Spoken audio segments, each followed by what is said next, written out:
100 financial advisors in the nation. She is also a best-selling author and is asked to speak to audiences all over the world. For 30 years, Erin and our team have been advising clients on the topic most near and dear to our hearts, how not to run out of money. When you hear Erin's personal story, you will soon understand why she is uniquely qualified to speak on this topic. You will also understand how and why she built an award-winning business to help people like you prevent the worst of all outcomes, running out of money before you run out of time. Please join me in welcoming the founder of Botsford Financial Group, Erin Botsford.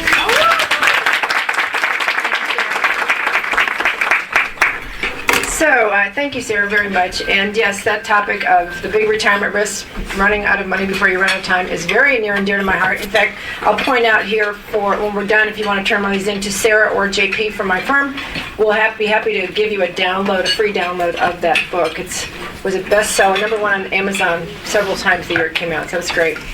How many people here have already heard me speak? Please raise your hand. Well, yeah, Sarah, thanks. Anything else? Okay, great. So I'm so honored because usually I know FPW does not have speakers more than one time, so I was so shocked and honored when they asked me to do this summer series on faith, finance, and your future. And so today I'm going to be talking a lot about the faith part of it, and I'm going to be sharing what I call my nuggets of wisdom, and you actually should have a hard copy of that in front of you. I ask you not to go to it right now and get distracted because I have a lot of important things to say. We'll go through it when I'm finished, and you'll be able to take it home. For those of you who have adult children, okay, I want you to spend this next 30 minutes with me thinking about them. Because none of us ever take it seriously for ourselves, but we will take things seriously for our children, interestingly enough, right? So I have 3 stories I'm going to share, and today's topic is going to be wisdom, and that's why I'm giving you my nuggets of wisdom. I was asked to give a speech at Texas A&M in 2007 to a group of young women in a Christian organization down there. And interestingly enough, I put together that nuggets of wisdom for that group, and then it just kept growing and growing and growing, and I was like, wow, I've actually learned a few things over my life.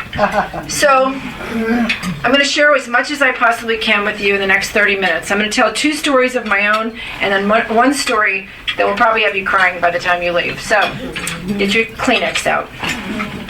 So to give you my background, and again, I apologize for the people who have heard this before. I'm going to go through it much more quickly than I had before, but there's some wisdom and lessons that I want to share with you today that I haven't shared before. I was born in Illinois.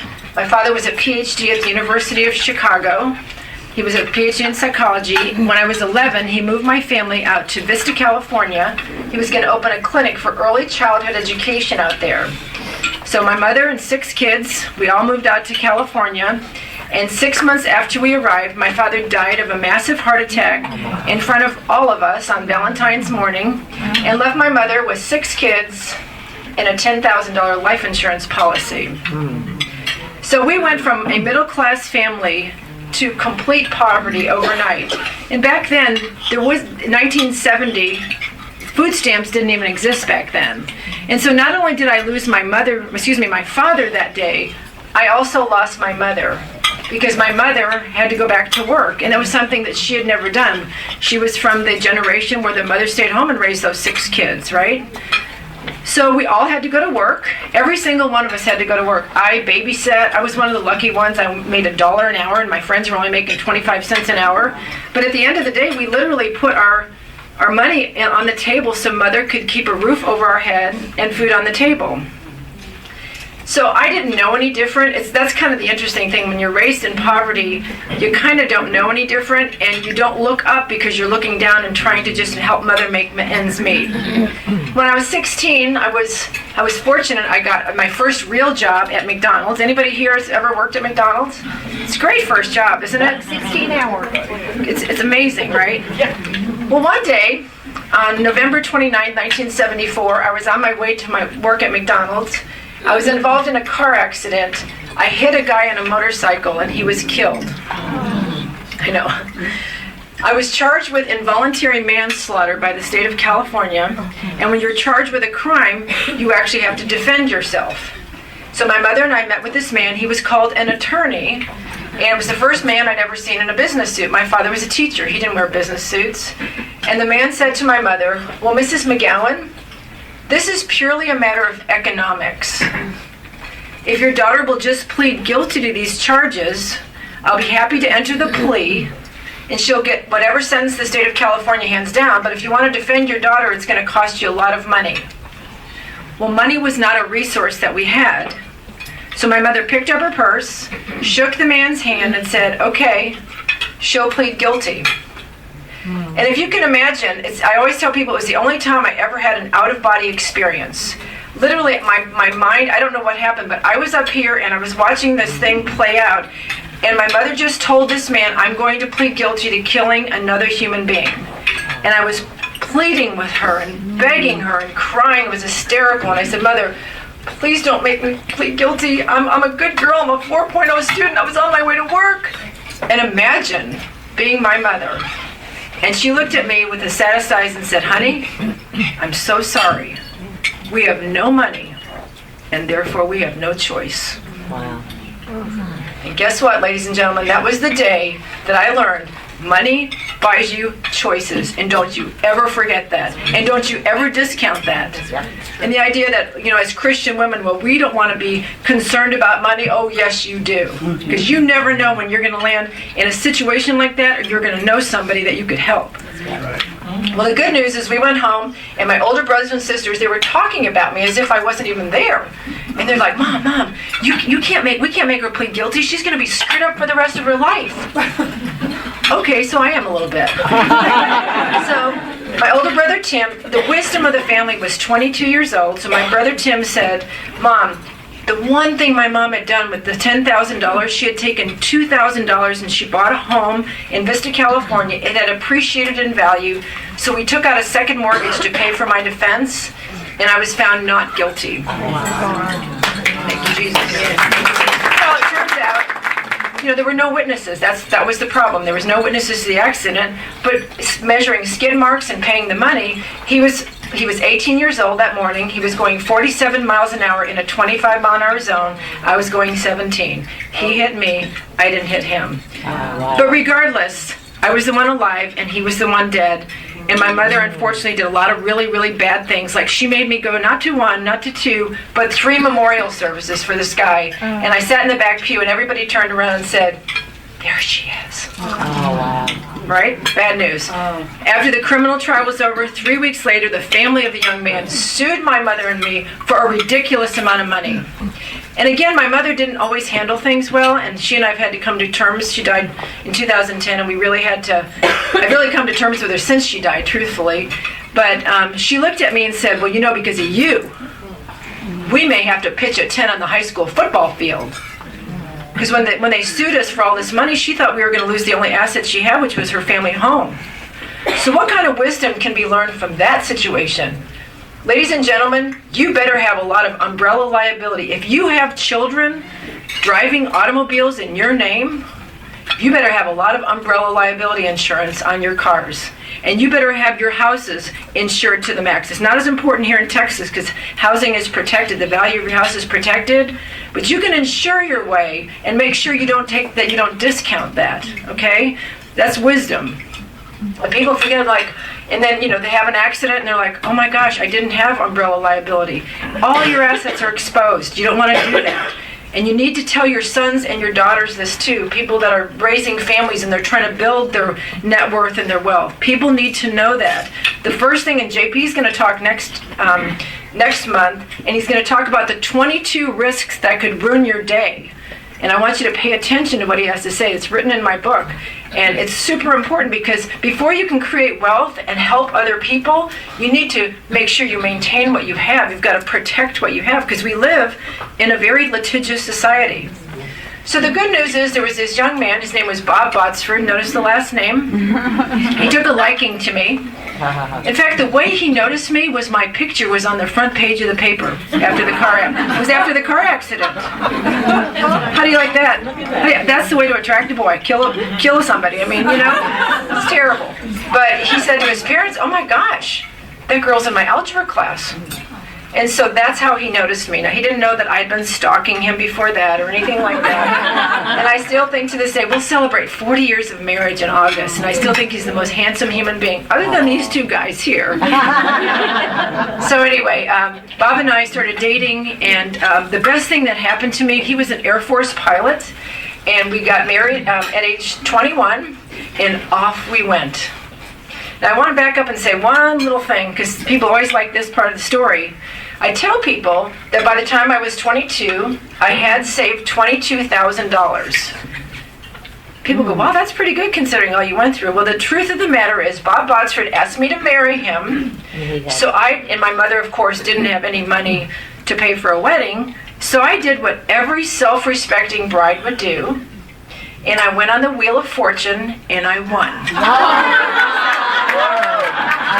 So yeah, isn't that crazy?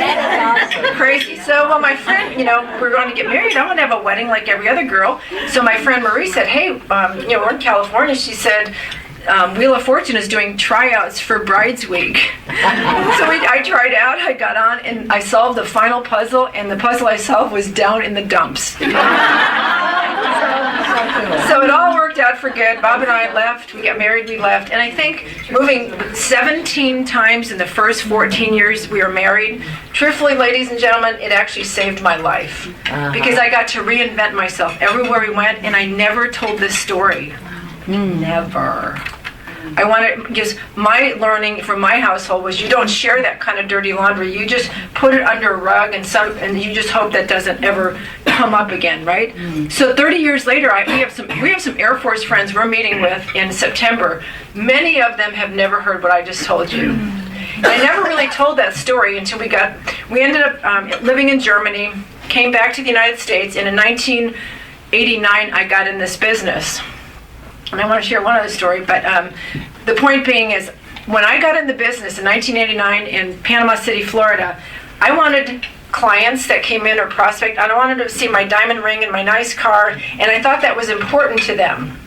And I wanted to fake it till I made it, right?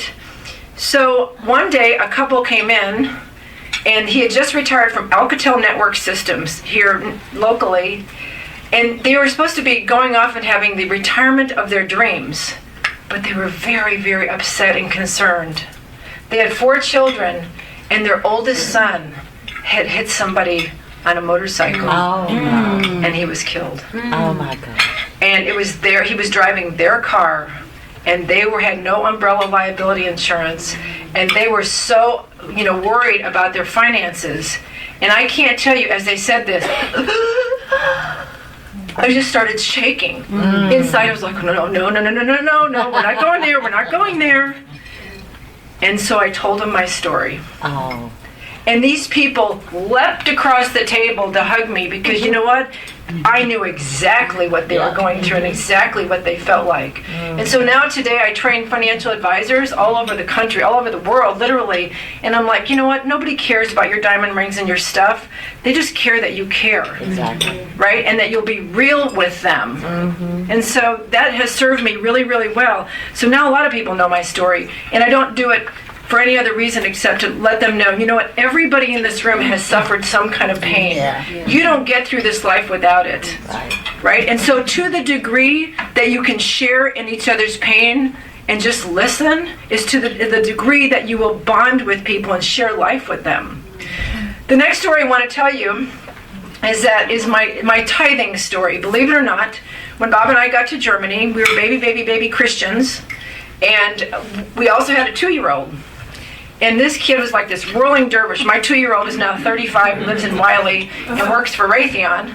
But at the time, he was just kicking my butt, and he was just everywhere. And we were going to Bible study as brand new Christians at these people's house in Germany, and they had 6 children under the age of 8. And their house was like quiet as a tomb. So one night, do you have them in a dungeon or what? So one night we asked if we could stay late with them. We needed some counseling.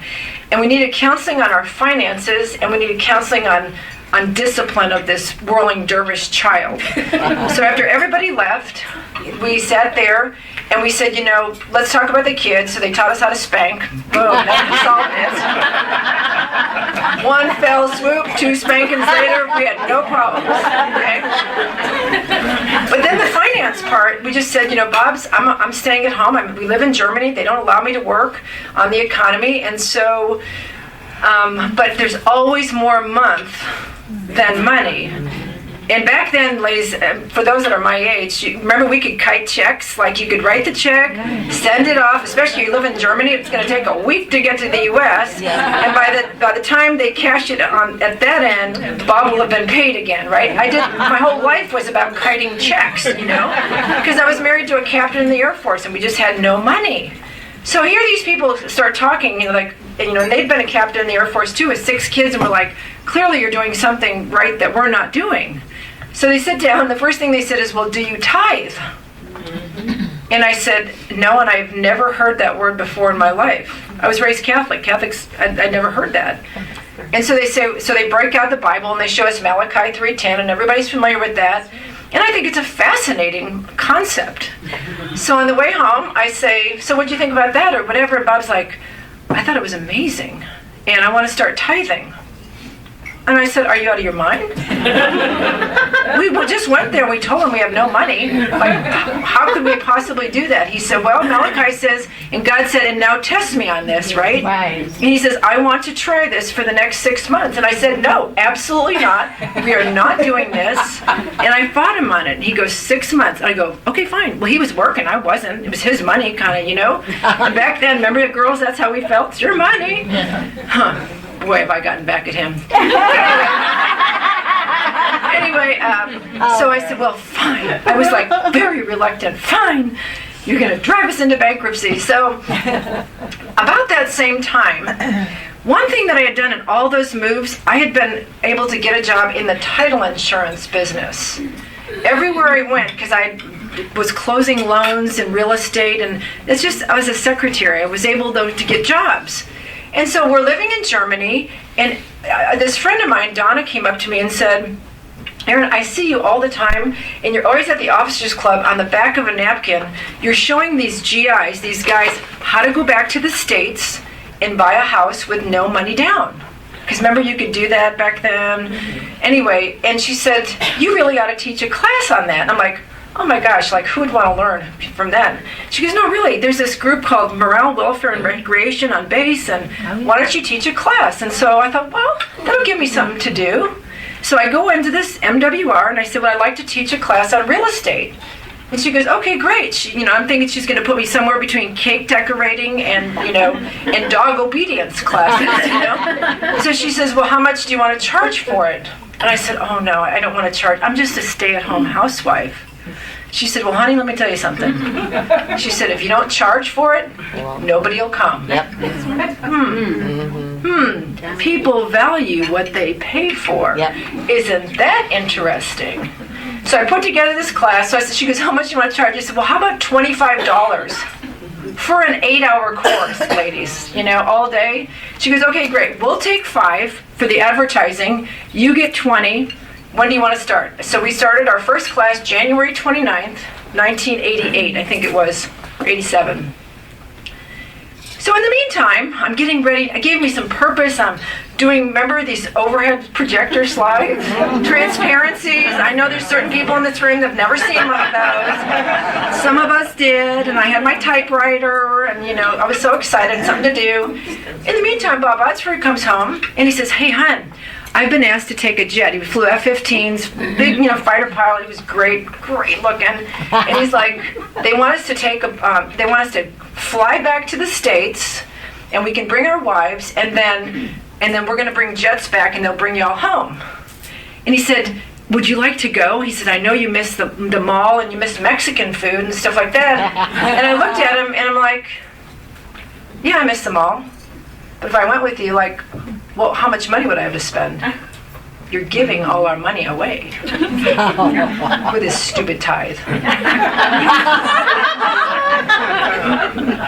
I was that mean to him. And he's like, well, how much would you want? And I said, well, I'd I need at least $400 to make it worth my while even to go, right? and so he said, okay, $400. I might have well said $40 million. We didn't have $40, let alone $400. So we just dropped the subject. That was never going to happen until January 29, 1987, and it's time to go for my first class. It's raining. It's icy. It's in Germany. And, I go to this place and I'm so excited. Bob comes with me. We get there about 8:30. The class starts at 9. At 5 to 9, there's nobody there. I'm thinking, loser. I'm just a loser. Nobody wants to come. I mean, you know the stories. And so one by one, though, Bob's like, well, hon, it's been raining, it's icy, just give it some time, they'll show up. And sure enough, one by one, they start showing up, and there's place is good, and it's 9:30, and I've been meeting and greeting, it looks like everybody's there, so I go up to the front of the class, just like I am today, and all of a sudden, my husband comes running up from the back. He's like, stop. I'm like, what? And he goes, have you counted how many people are here? I go, no. He said, have you counted how many people are here? And I said, no, how many? He goes, there's 22 people here. You get $20 a person. That's $440. You give $40 to God, you get $400. We're going home. I mean, it was just like that.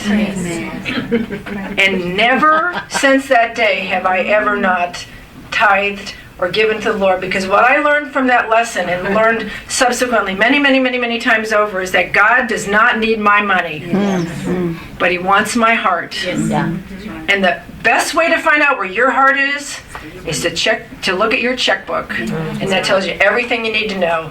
And I counted when that one class, I was asked to speak at 17 bases all over Europe. Everybody wanted my course. I was on Armed Forces television. I mean, I really became a somebody. And then, of course, my husband, we had to transfer back to the U.S. I'm like, no, I'm making a lot of money here. I'm having a great time. But we came back. I started in my career as a financial advisor. And you know what? God just blessed it and blessed it and blessed it. And I mean, I'm just amazed. 30 years later, we just celebrated at the office. I was like you, I can't possibly have been in this business 30 years, except that I started when I was 4, right? So I hope you're gaining, some of the wisdom that I've learned over the years. And, leaving God out of the picture would be such a huge mistake, but none of you would be here if you did that. So the last story, and I want to share with you, is really, really dear and near to my heart. It's very personal, but it's something I think none of you in here have heard before. 2 years ago, in January, we found out my son and daughter-in-law were pregnant, expecting their third child. Of course, I'm very excited. They had 2 boys, and of course, what do you think I wanted was a little girl. And so we found out one day that they were having a boy. But they called us and they said they want us to come back tomorrow because the sonogram came out a little bit strange, and the bottom line is, the next day they called us and they said the baby is very badly deformed. He had one arm and one leg that were half the length of the other. The long leg was bent like a boomerang. So they went in, of course our family's like, oh my gosh. Now they were advised to abort the baby on 6 different occasions. But my son and daughter-in-law are, strong Christians. And the first couple of weeks of this, they were like, oh my gosh. And when they told us, I'm like, oh my gosh, what's going to happen here? My OB/GYN nurse friends called me because they did some genetic testing, and the baby had what they called June's syndrome. It's very rare, Jeuens, June's syndrome. And it's a form of skeletal dysplasia, jacked up skeleton. And my 2 OB friends called me up and said, Erin, the problem with this, they go, this is the worst possible diagnosis, because the problem with these babies is they live. And they're the ones that are just not in great shape and stuff like that. Your kids are going to need so much help. And of course, I'm thinking about Cooper and Carson, the ones in what this is going to do to their family. So we went down the road, and we found out later on that the baby, it was June 23rd, and the baby had no he had no connective tissue between his lungs and his rib cage. So my son called me up and said, Mom, they said that there's 0 chance for survival when the baby's born. And I'm like, I was so relieved because I knew what the outcome was going to be. And I said, well, today's your 5-year-old's birthday. Let's go celebrate your 5-year-old today, and tomorrow we'll plan to bury your baby. So that's what we were going through. At the same time, my daughter-in-law sent out about a 4-page email announcing all of this to her friends and asking for prayer. She said, this is not your story. I don't want to scare you. It was a very, very long letter, but I'm just going to read a couple of sentences from this to show you the kind of wisdom and the faith that she was trying to have at the time.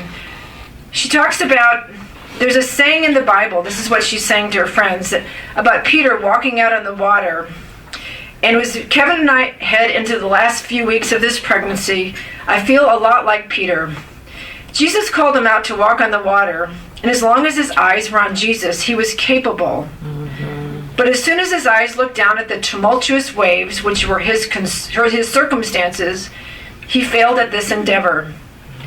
And we're told that he headed back to the boat.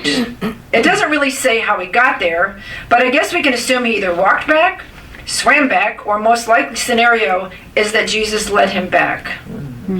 All I can say is I'm doing everything possible to keep my eyes on the Lord as he's called me out into the water. And I'm not turning back to the boat.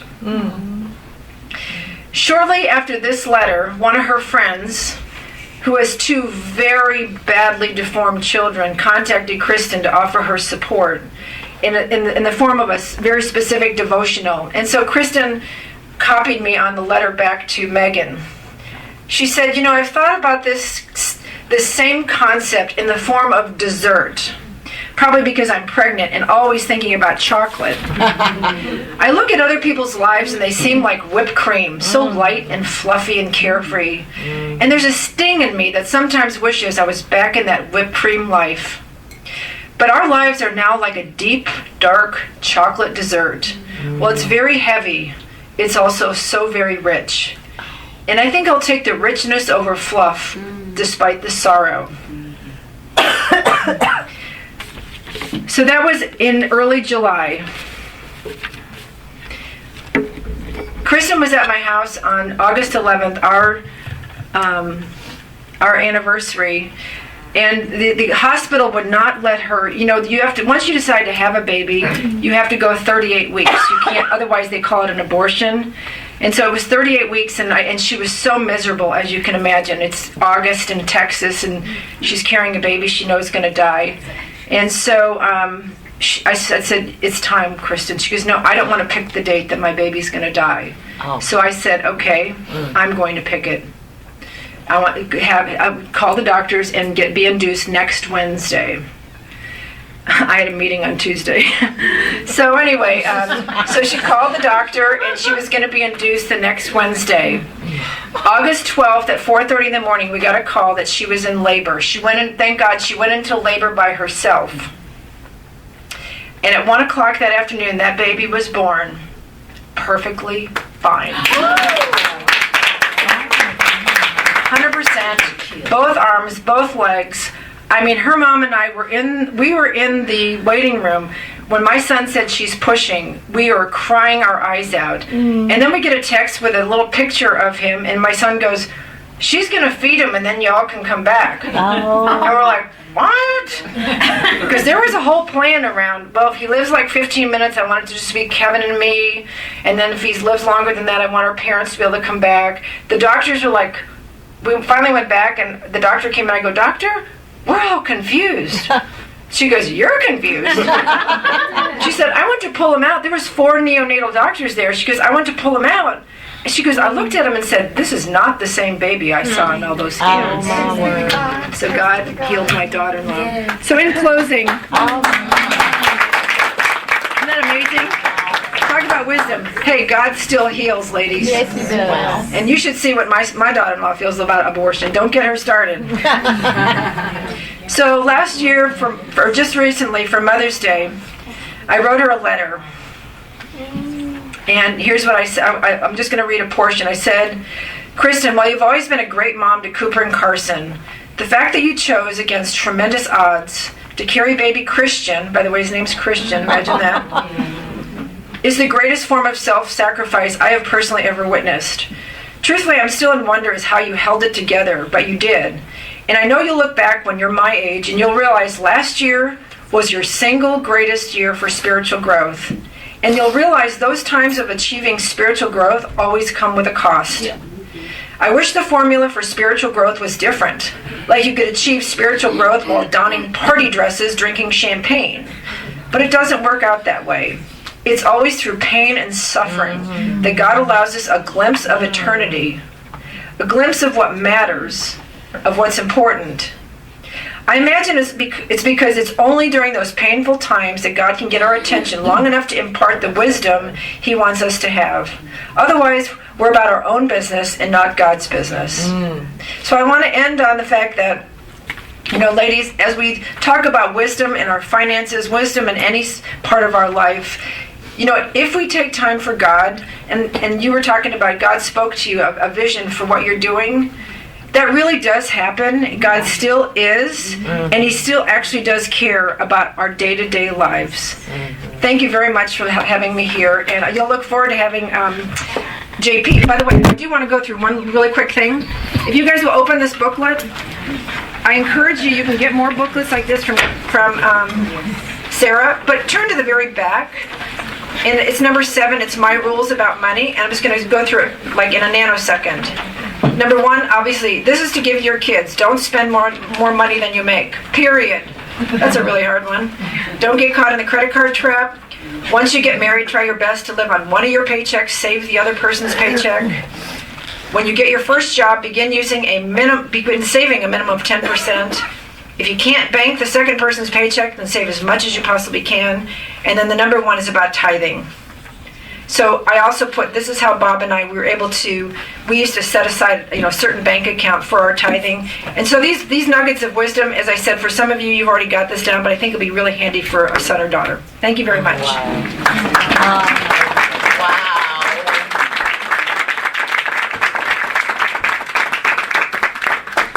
I'm glad she closed with the book, because otherwise I'd still be crying. And I would not have been able to get back up here to say anything.